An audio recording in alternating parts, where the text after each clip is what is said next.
We're at Shelburne Farms. This is the kind of the main farm building.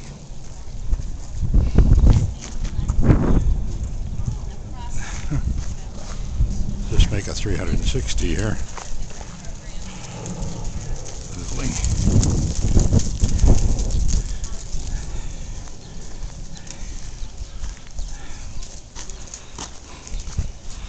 Walk down.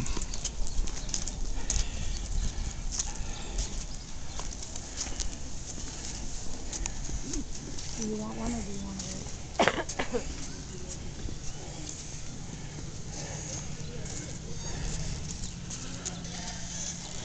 Thank you.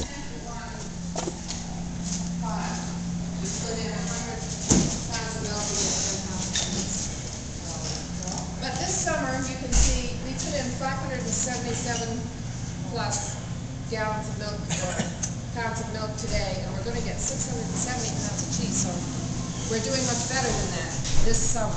And then that makes it, you get more out of it? No, I think it's the water. She's throwing it. She's putting salt on there to stop the process.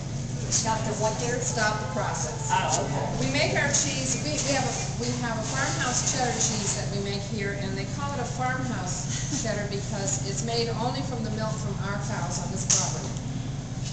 They bring the milk in the morning. She adds 3 things to the cheese. She adds a starter enzyme, and then she'll heat the milk.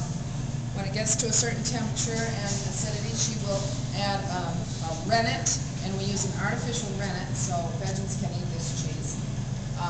And that will begin to separate the solids from the whey. She'll pull the whey off that, and at this point in the process, when she's done making the cheese, she will add the salt. So those 3 things are the only thing that's been added. It's just milk, raw milk, with those 3 things.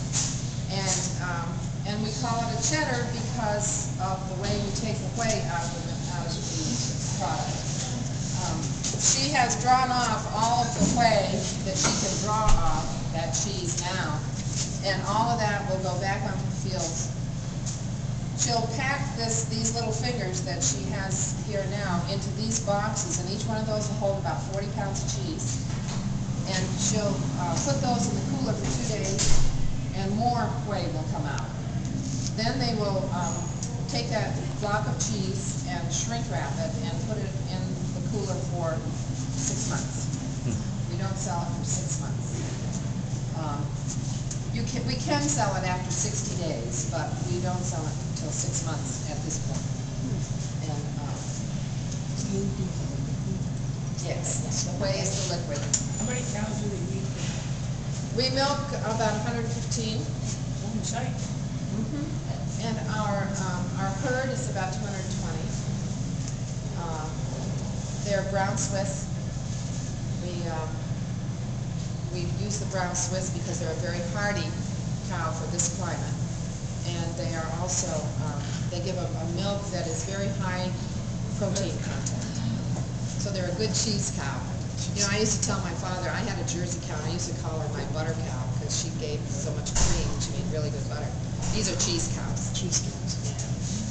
So after the cheese has been aged in the room next to this, it will be cut. That's the cutting room, and they'll cut it into blocks, and they will dip it in a clear wax to keep the air out, and then they'll dip it in a brown wax to keep the light out, to keep it white. So when you eat a cheddar cheese, you don't want it to be orange.